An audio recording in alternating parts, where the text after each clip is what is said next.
Okay, this clip shows how to enter the daily shift reports. What you need to do is you need to go to home page, and then here you can see all the pending shift reports. For Pick and Save, there's 2 days worth of reports that are pending. For RNS Food Marts, it's 5 days. We are gonna go with Pick and Save Food Mart. We click on that, another window opens up.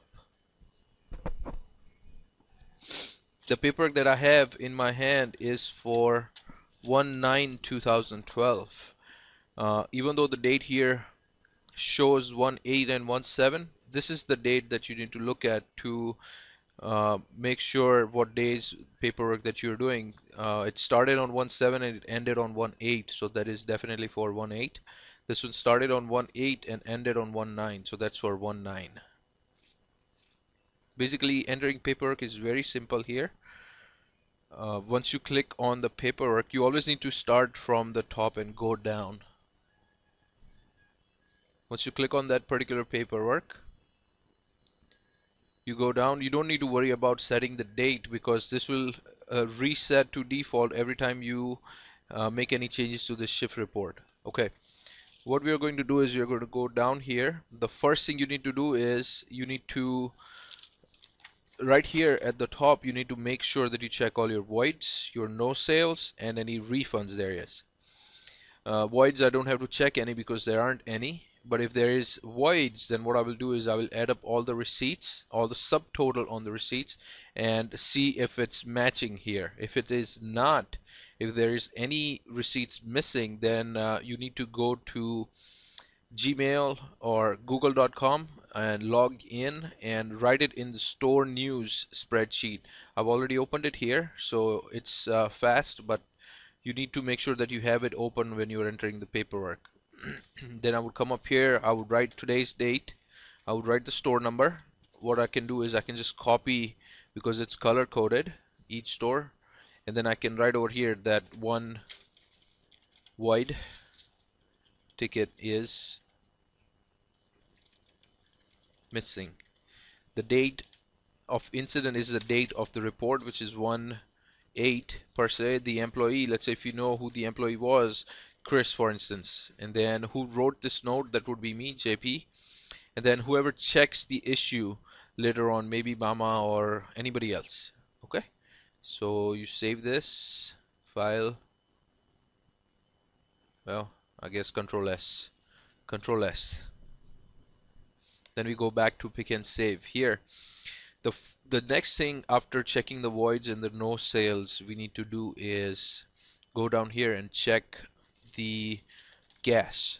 We just go in line whatever the information comes first on the shift report. So I would check my total gallons with the day report that printed from the cash register, and it matches to 212.419, and my sales are matching to 705.55. So it tells you what your retail prices were also here in this column right here. So you can double check if there is any problems with your pump or with setting the price in the cash register, you can catch it from here. Net department sales is your inside sale for that day, 563.92, which matches also. This is your total sales without tax. The next thing is to see if your tax matches up. This won't match if there were any refunds, so you might have to change it. The next thing is to see all the paid outs. Here it says there is $100 paid out, but it does not say who the paid out was done to, because when you enter the paid out in the cash register, it just keeps track of how many paid outs were there. So then you need to go to Enter Store Purchases and Expenses tab.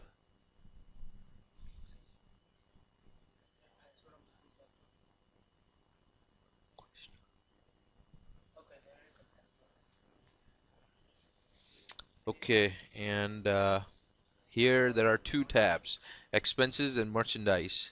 If you want to put it simply, this is paid out.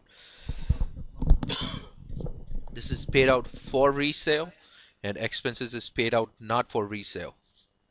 When you click on expense, let's say the $100 paid out was for an employee, Chris. So I would just type in Chris and it should pull up her name. And then you go to the category, which would be payroll expense. There is a bunch of categories over here. You can select from there, but this one goes to payroll expense. You don't have to write a purpose. This is a numerical field. So if you write payroll, then it will not keep that information in there because it is just numeric. So you need to write down 1 or 2, whatever number of paid out it was, if you want to write. Otherwise, you don't have to write anything here. The amount was $100. The method of payment is cash. Enter. Every time you do this, you need to make sure that you hit save, just so that if you're doing this in between customers and this window closes by mistake, by accident, then um, you won't lose the information. Anyway, there is only one paid out, so we don't have to do anything else here. There are no other paid outs for resale. If there were, then you would just click on the merchandise tab and enter that information here. Now here, for example, let's say if it's a Frito-Lay, then you just type in Frito-Lay. The purpose here is the invoice number. You would just make up an invoice number right now and write it on there. The amount is $100, and you need to make sure that you select the right method of payment here. If it's cash, you select cash. If it's you wrote it by check, then you select the check number and then you write the check number. Enter, and then you do save, and then if there is none, you just hit on save and close. But since it's not here, you can just click on it and delete it. Save and close. Now you see here, this page will automatically refresh. You can go back down here and you'll see here now that there is $100 paid out, but it's got some more information to it now that the $100 paid out went to Chris. Now if you can go down here, and this part here, the money totals, is your total credit cards. Now this here includes all the credit cards that you have done inside and outside. So what you can do is you can add up the credit cards that you have, all the receipts, and whatever the client that says on the report. Then you can add both of them and see if it comes up to 245.67. Okay, the next thing, you don't have to worry about this cash value here. Uh, this is another place where you can see if there were any refunds. Coupons is another place you need to see if there were any coupons. You can just check here and see if there were any to double check with your paperwork.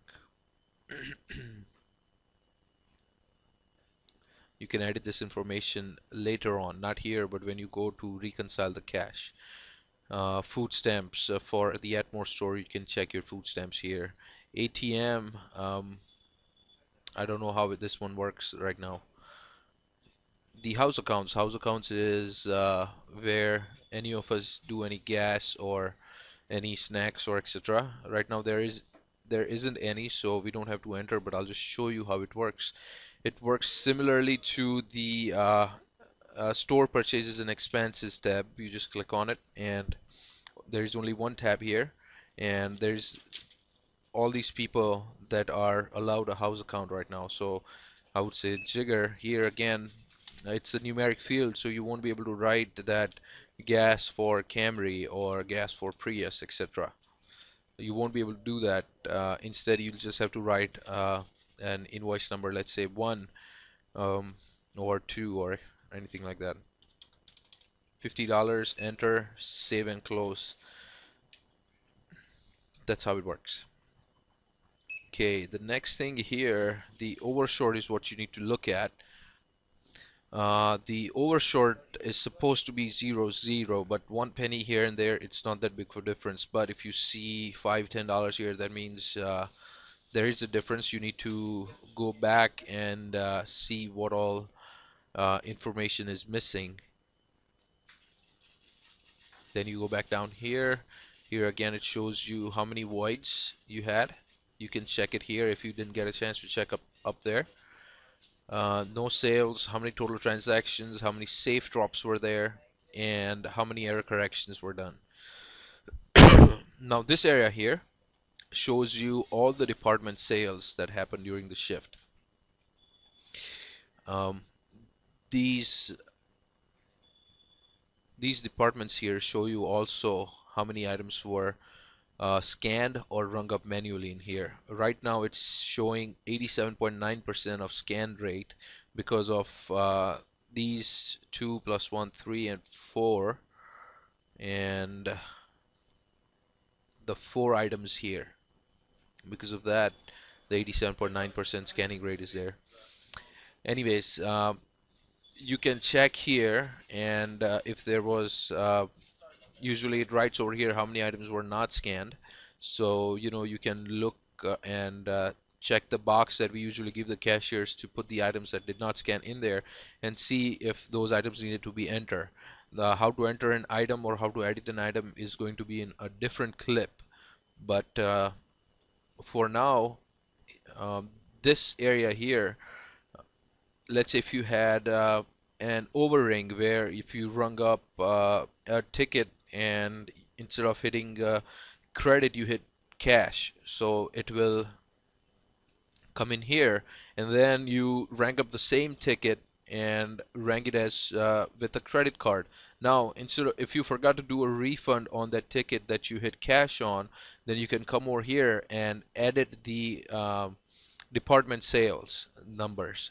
So for that you need to go over here, edit department sales, and then let's say in the grocery tab you wanted to make it $1, then you would just change this value right here to $1, and it will get rid of the difference that you overrank by mistake.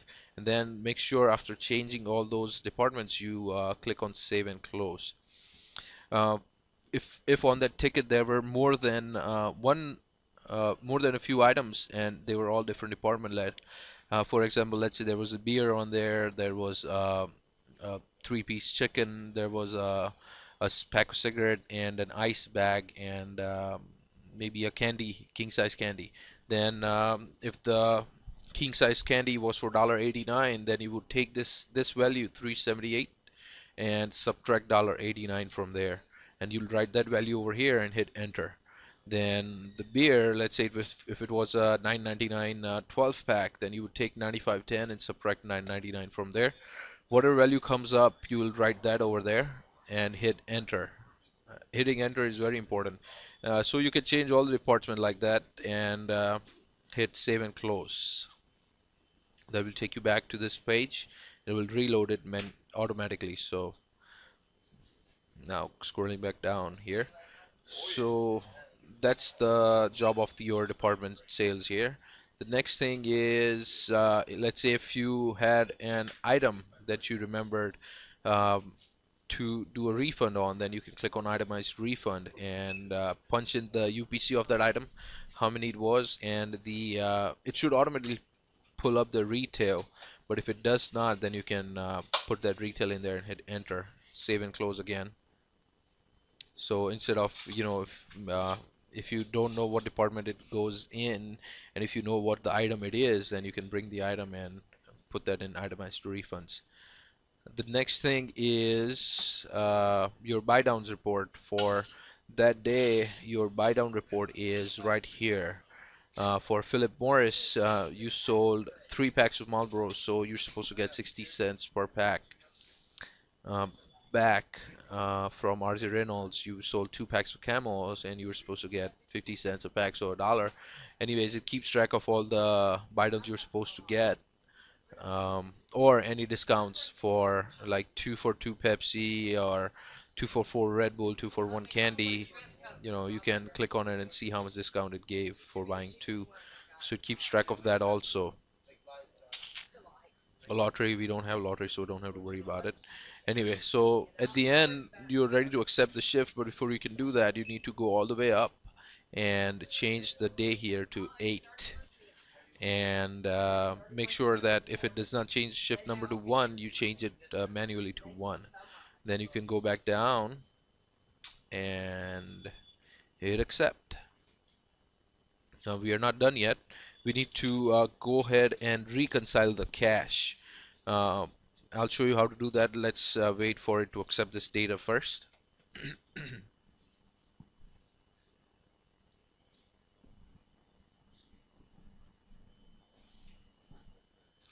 Okay, let's say you forgot to make a change to the shift and you wanted to go back to the previous shift that you just accepted. There's a way to do that. You can click on that shift that you just accepted, and it will pull that information. It will tell you here that the shift was accepted by Jigar Patel at so and so time. Now, if you want to make any changes in here, you cannot because the shift is saved. So you need to go all the way down and click on undo. What that will do is it'll bring all the data back where you can edit the data. Let's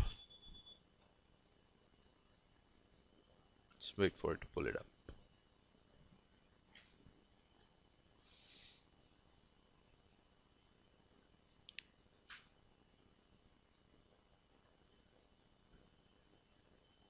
Okay, there you go. So you see that shift was down here, right below 17. Now it's back up here. And it brought up all the information. It also keeps tab of when the shift was accepted and when it was undone. So here it is, and you can, change any paid outs, or if you want to change the department sales again, you can do that, and just hit accept after you're done.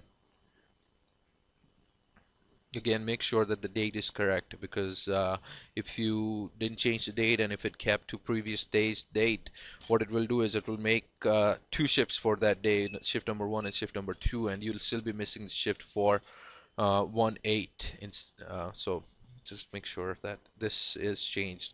There is always good to check right over here if all your shifts were accepted on a right date or not by just looking at this column now. Here, the reason you don't look at this column is because it is not the right date. It takes when the shift was started, not when it was ended. Okay, the next thing we can do is reconcile the cache for that particular day. For that, you need to go to home page.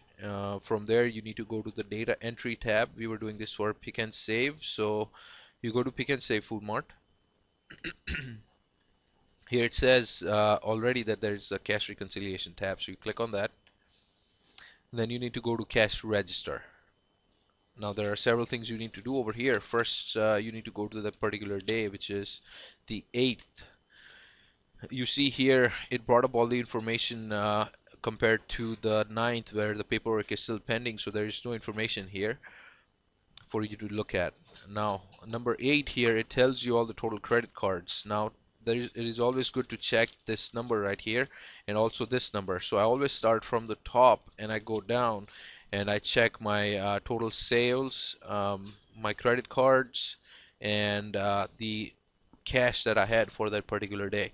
Now, this cash is never going to be the right, so you'll always have to edit this cash. Down here, if you had any coupons, you can hit edit and change any of these fields. You won't be able to change any of these fields without hitting edit over here. If you had any coupons, you can always, click over here and write $1, but we didn't have any coupons, so we don't need to edit any of these fields.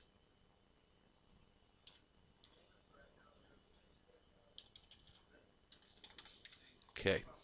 Now, I've already checked the credit cards, the inside credit cards, the debit cards, and the crines. And if you had any tally checks, that's also would go over here in this total. So this would give you a total of your inside credit cards, your inside debit cards, your crines, and your tally checks. Now, if you had any house charges that would show up over here, coupons here, any food stamps, especially in the Atmore store, will show up over here. The cash for that day was 989. So again, I would hit edit and I would just change this number to 989. It will update the overshort for that day. Once you're done confirming all these changes, then you can hit on save. And if there is nothing else to look at this day, then you can hit complete day.